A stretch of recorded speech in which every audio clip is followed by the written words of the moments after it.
We have this opportunity to build this company from the ground up and really do it the right way from the ground up. Hello and welcome to Shopify Masters, the podcast powered by Shopify, your companion for starting and building a business. I'm Shuang Esther Shan. Reducing the amount of single-use plastic in your home can seem daunting. Everything from dish soap to laundry detergents to body wash, it's packed in plastic containers to hold liquid, most of which is water. But if you ask Sarah Paiji Yoo, there's a solution. Her company, Blueland, makes household cleaners and personal care products in tablet form. That's right, you buy refillable containers, drop in the tablets, and just add water.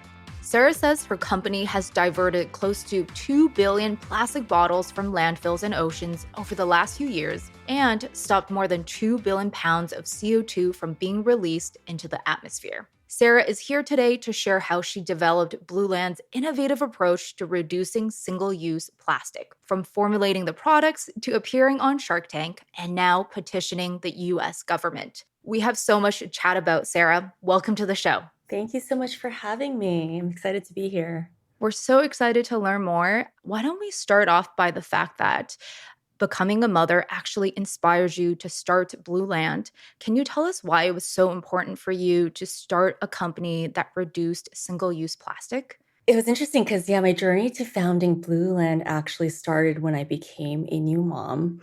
I was doing a ton of research around not only what formula brand I should use to feed my baby son, but also what water I should use. I actually wondered if bottled water might be cleaner or safer than New York City tap water.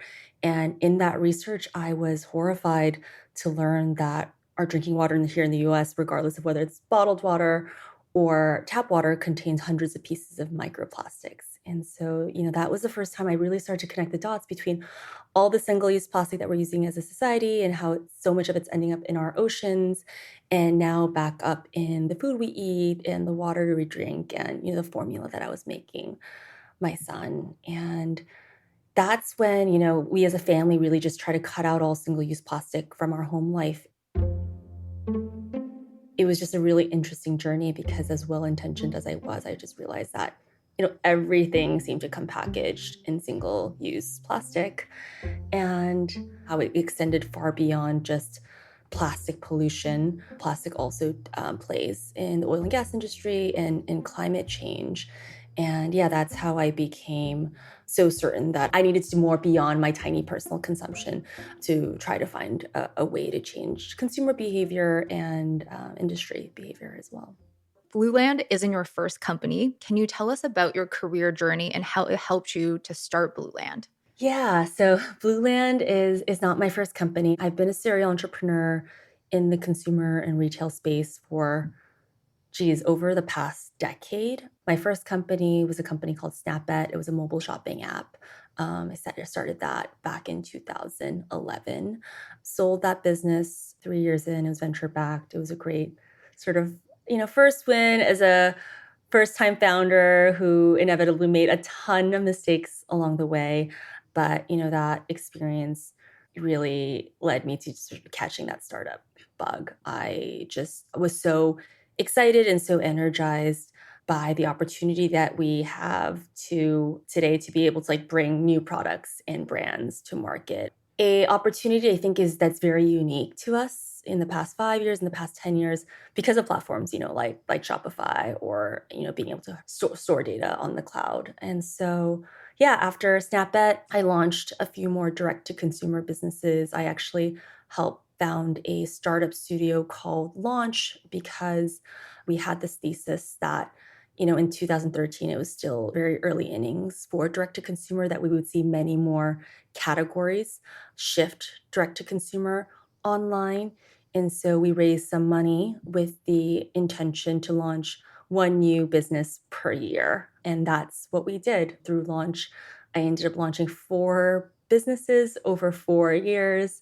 So I really cut my teeth bringing new brands and products to market. But interestingly, that's not how Blueland came about. After launching a ton of businesses and scaling a ton of businesses, I became pregnant with my first child.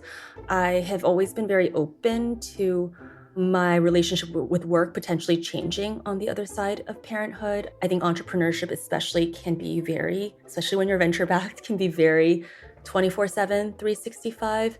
And yeah, I wasn't sure how I was going to feel on the other side of becoming a parent, if I would still want to be working that much, honestly. And so the good and the bad news on the other side of becoming a mother was that I still really loved early stage company building. But I think, just the excitement that I got of purely from the challenge of like bringing something new to the market in itself wasn't enough. Like I needed more meaning. I needed to be doing something I just had this deep seated desire to do something that was more impactful to other people, to the planet. And so I decided to take a sabbatical on the backs of my maternity leave. I actually stepped away from our startup studio, and I was actually just looking to take a break, and just like, reconnect with myself as my new role now as a parent. Was certainly not looking to start another business, which is why I was so torn when I had this idea for Blueland. Initially, it just started me just trying to cut out single-use plastic in my own life. And then I realized like, geez, like I have both the confidence and the experience of bringing new products and brands to market. I can have a much greater impact if I could find ways to give other people more and better choices. And so, yeah, that's kind of how Blueland began. And it sounds like you truly have found a way to make impact on such a large scale and also one that fits in your life stage and your lifestyle. When we think about Blueland, we know that the format and the idea is so revolutionary. So, formulation is a big part of Blueland. Can you tell us the intense journey you had to find and convince your chief innovation officer and chemist to join and come aboard? So our chief innovation officer, he leads all of our R&D. His name's Syed. He's been critical for everything that we've done. Like there would be no Blueland with Syed. He's incredibly talented. We're so lucky to have him. And we needed him because, in the beginning, I've started many businesses before, like for a lot of consumer businesses in a lot of industries, there are typically existing manufacturers that you could go to that could help you create whatever it is that you want to create. And so when we first had this idea for like cleaning tablets instead of these like large liquid solutions, we had this idea for removing the water to make a dry tablet so that we could package these dry tablets in paper instead of plastic. We reached out to dozens of cleaning products manufacturers, thinking someone could help us create the formula for this and manufacture this product. And, we spoke with these manufacturers and they looked at us like we had three heads because they were like, I mean, all the products we make are liquid. We don't even own tablet machinery. I mean, in fact, most of our ingredients come to us as liquid, so we don't understand how you expect us to then make a dry tablet. It became very clear that if we wanted to do this, like we had to create our own formula. And, my co-founder John and I met in business school. We are not chemists. We didn't even have chemists in our network, sadly. And so the only place that we could turn and the logical place to turn was LinkedIn. So we just like went on LinkedIn and we just kept this master spreadsheet of like hundreds of chemists and their backgrounds. And then we just started cold outreaching to them on LinkedIn, really with the goal to see if like it's just get anyone to get on the phone and talk to us, to tell us what they knew, tell us if they thought this was possible, figure out if they could help us, figure out if they knew someone else that could help us. And that's just how it started. But in that list making, Syed was like literally number one on the list because he not only had decades of cleaning products experience. At the time, he was director of formulation at Method, one of the largest non-toxic cleaning brands in the world. But before that, he'd also spent a lot of time formulating vitamins and nutritional supplements. So dry tablets, essentially. So he kind of had the perfect intersection of experience. And so we knew like that was our guy. This is the guy we're going to have to get. He was based in San Francisco with Method. He was not replying to any of our LinkedIn messages. But, after probably about a month of pinging him, we finally heard back from him and we were able to get him on the phone. And that's how it started. And, I remember in the beginning, I also was convinced it was important to meet him in person to convince him that we were good people and we were smart and this was a good idea. And so I remember just making up excuses to be where he was. For other reasons, but it really was to just meet with him in person and do whatever we can to get him to join us. And he did, which was so exciting. He took a huge leap of faith on us at that point. We were just two people with an idea, with no money, and a product idea that he would have to bring to life. But we were fortunate because he is just in his bones like such an entrepreneur as well. And just that prospect really excited him. And he had done so much to really put safer cleaning products on the map with Method. And he really viewed that this was the sort of like natural next step in his career to now figure out how to like truly make these products even more planet friendly. So now you have Saeed on board. How did you go about collaborating together to make sure there's a feedback loop for your product development and then ultimately finding a production partner that can actually produce the products? We've always worked very closely together, like very intimately on the product feedback loop. I think that's been part of what's also led to our ability to move so fast because those cycles are so fast. And I think that also helps that when you have a small team, I do feel like we can go through the cycles so much faster than a large company because he's like updating formulas, sometimes daily, multiple times a day. And he's like shipping those to me, sometimes like daily and certainly weekly.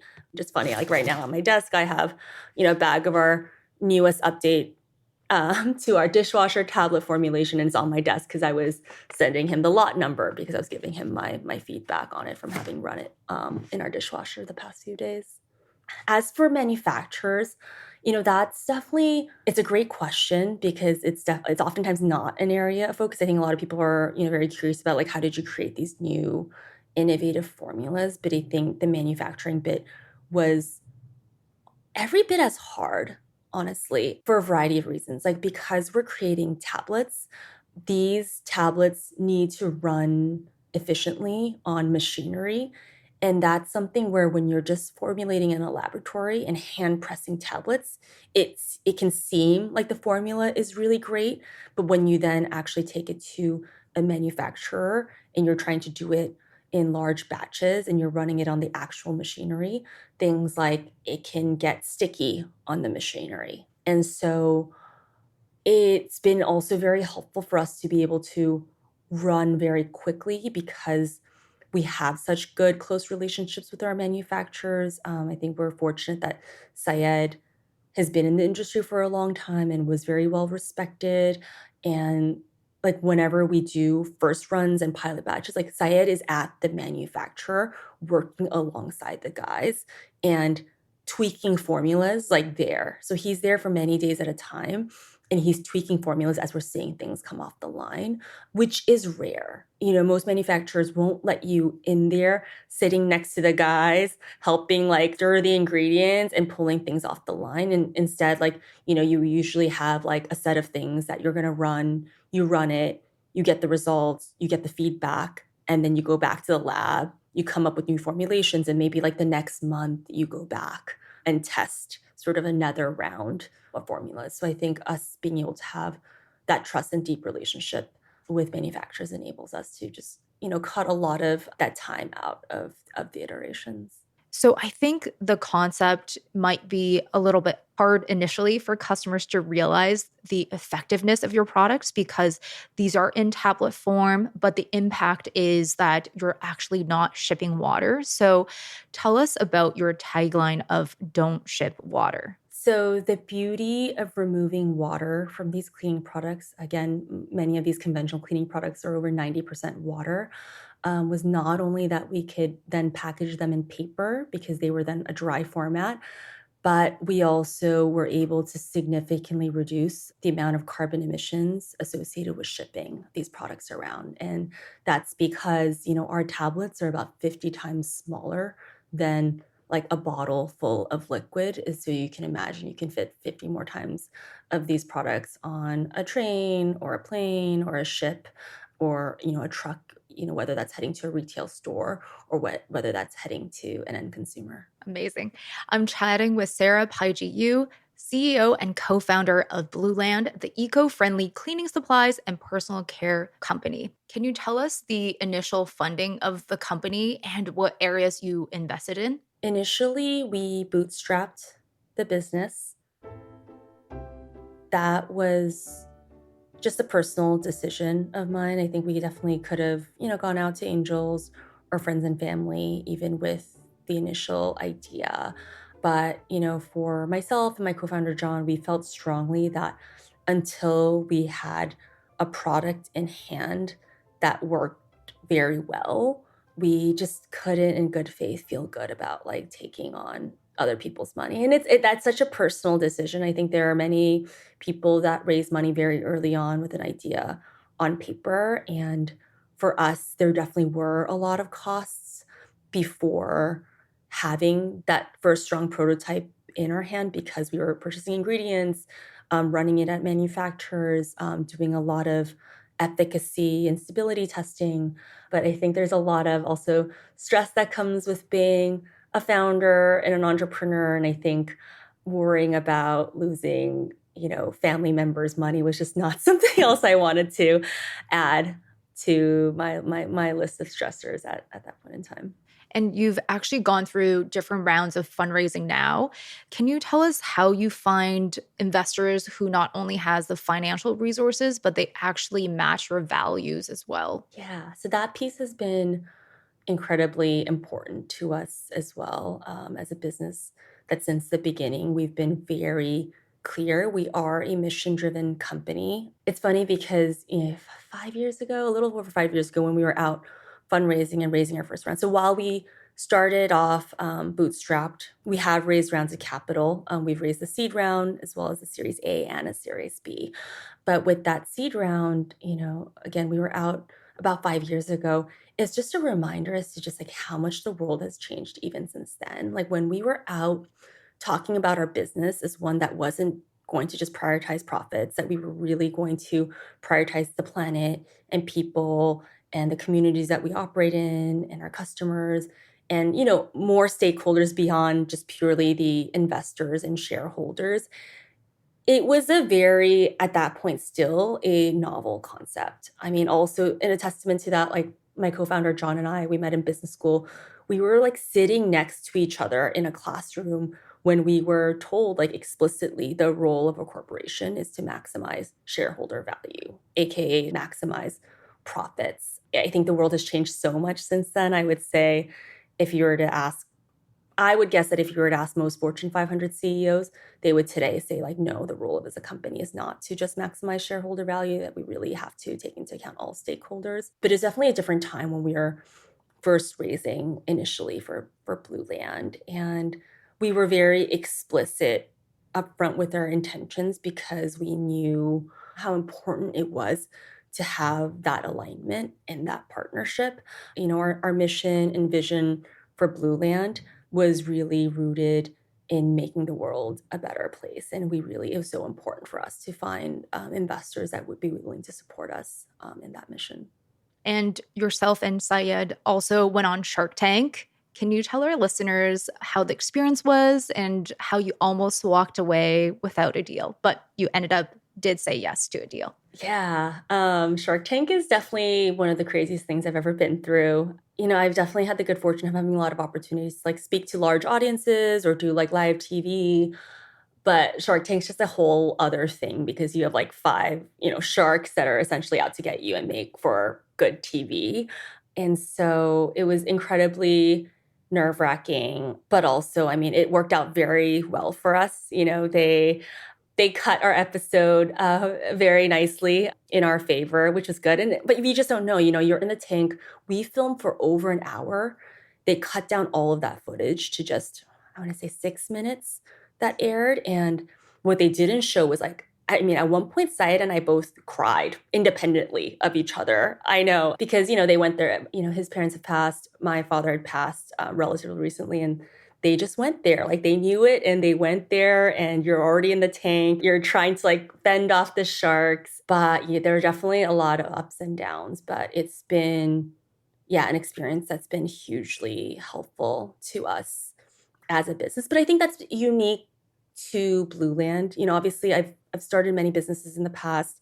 I've been saying for like over 10 years, like one day I'm going to take a business onto Shark Tank, but I knew it had to be the right business. And with Blueland, it just made so much sense. Like, everyone washes their hands, like everyone washes their dishes.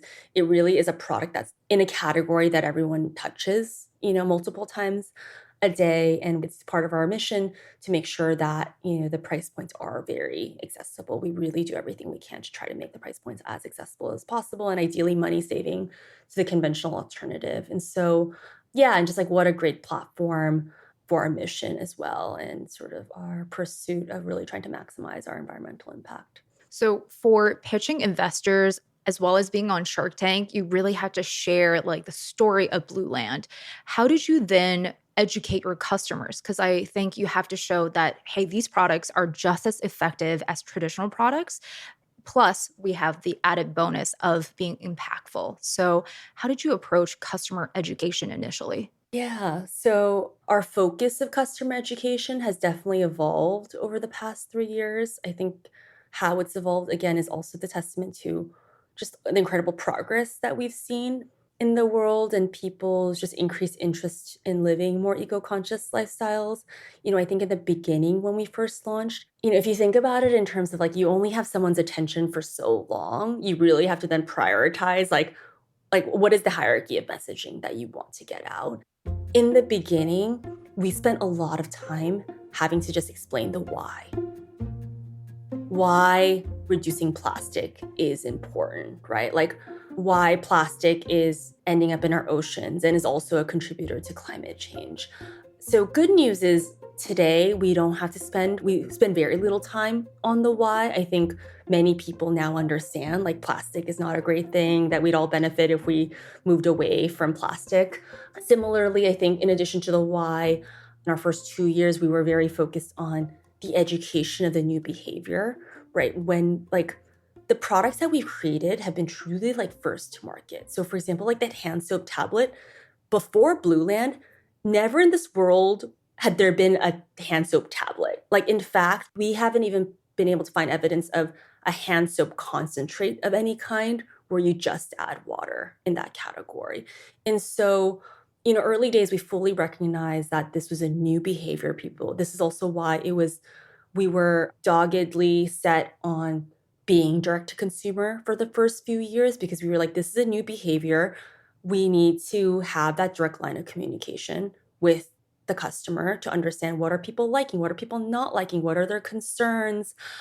If they're returning it, why are they returning it? All of this information you tend to lose if you're selling, for example, through a third party retailer or in physical stores, certainly. And so, yeah, I think, early days we were just like so focused also on just like the how it works. Like a lot of our communication was very focused on like, drop in, fill your bottle with water, drop in a tablet, like then refill the bottle. Because again, at that point in time, the idea of reusing your cleaning bottle was also a brand new idea. I think, we're so proud that today, you walk into any mass retailer and there are many different refill options available in the cleaning section. And that was not the state of the world then. And so kind of proud as to like how we've influenced our industry even in that way, which I think is so much more impactful even than how we've influenced or the impact that we've had through just our products specifically. But now because like every major CPG company out there has a refillable cleaning option on the market, we don't have to be educating as much on like this, you should refill your cleaning bottle. Now we can focus more on things like efficacy and the ingredients profile of our products and also just lean in more into our mission and all that we do behind that. I'm chatting with Sarah Paiji Yoo, CEO and co founder of Blueland, the eco friendly cleaning supplies and personal care company. I hope you're enjoying our conversation. If you haven't already, follow or subscribe to Shopify Masters wherever you get your podcast. And please leave us a review or feedback for the show. Thank you. So I know that Blueland is Cradle to Cradle certified, B Corp certified, and climate neutral certified. What kind of advice do you have for fellow founders who are looking to get certification, and why is it so important for your business? We are huge believers in these certifications and the importance of them. And it really is because we do want to be doing all we can, right? To again put the planet first and making sure that everything that we do, we are doing in our the best of our ability to prioritize the planet. Like that said, John and I entered into this knowing that like of course we don't know everything about everything. But look, there are so many of these amazing organizations like Cradle to Cradle that have been doing this for decades and have extremely rigorous frameworks and processes for helping companies like us, right, really build our company the right way. And I think that's a whole other part about Blueland that's been just so invigorating for my co-founder and myself. Like we have this opportunity to build this company from the ground up and really do it the right way from the ground up. It is incredible that so many large companies now see the value in sustainability and want to make changes and work towards that. I think it's, so much harder when you're a company that's so large with so many employees that's been around for decades or even centuries, like some of the CPG companies today, to really be able to do everything sort of quote unquote the right way by the planet. And so, we've been really motivated to do that because we have this really special, unique opportunity that we're getting to start from the beginning. And we've just wanted to work with all these great partners to really build this business so that it could be also a case study of like, look, you can do the right thing and also build a very financially successful business. I think it's important to have more of those case studies out there. But for us, all the certifications have really been about walking the walk. There are so many things we do that we certainly don't talk about enough, or even like Cradle to Cradle, for example. It has very unfortunately like low consumer recognition of the certification. So it's not even something that we're pursuing because people see and they're like, oh my God, that's an amazing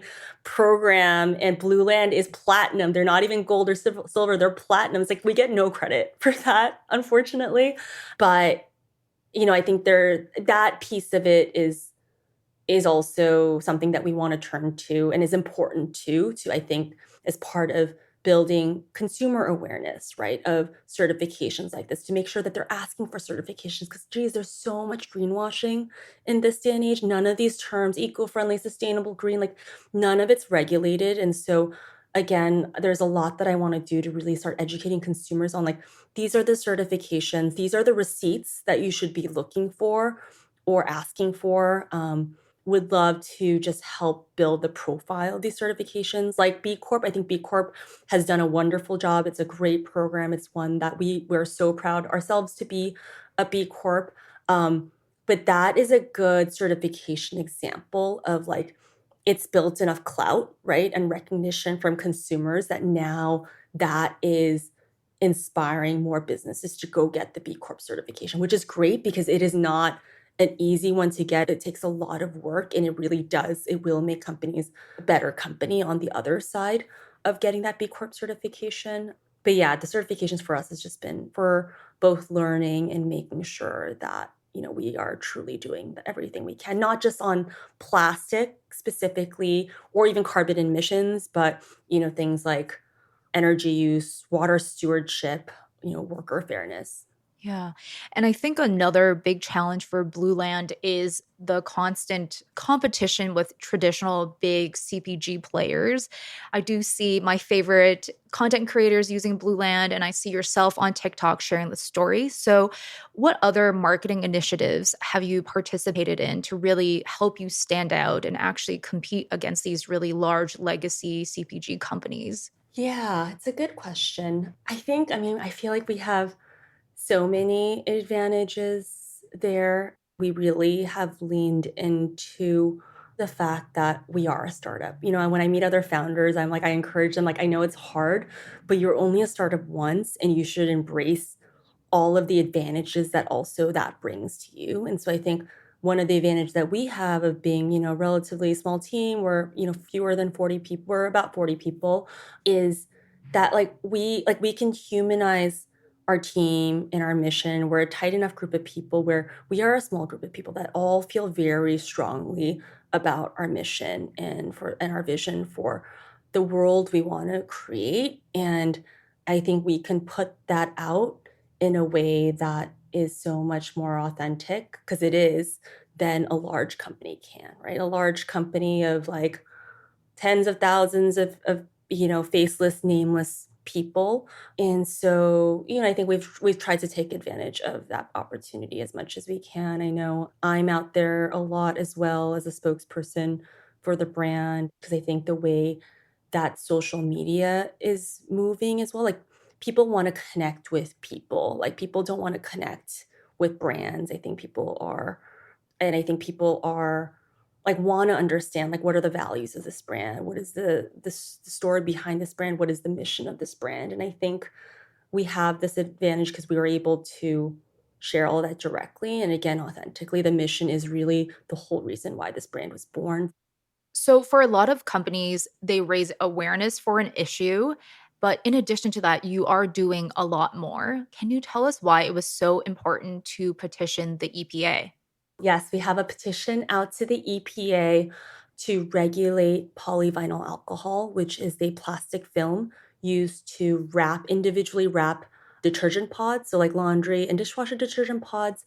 It's also the material that laundry detergent sheets, which is a newer format, like dissolvable sheets, is also made of this plastic, which is a PVA. And in this campaign, it's been a very long journey, which actually started with commissioning research to study this area further. I think we were horrified in that research process that the pod itself is made of a plastic, and arguably a worse type of plastic, because you can't recycle that plastic. That plastic goes like down your drain and into our water systems. And so, the journey started with really commissioning research to understand, like, wait, what happens when that plastic goes down? Like, is it completely treated at a wastewater treatment facility, or is it not? Because a lot of the rumors we were hearing in the industry was that it was not actually biodegrading. And that research concluded that 75% of that plastic wasn't degrading and was then being released into our oceans, rivers, and soil. Separately, a few other studies have come out now showing polyvinyl alcohol, that plastic, in breast milk and drinking water as well. And so obviously, all of that has been very alarming as well as close to us, given that we operate in the industry. And so we thought it was important to take larger action. And so we're petitioning the EPA. As part of that, we've brought on a really great group of major environmental NGOs. So co-leading the petition is Plastic Pollution Coalition.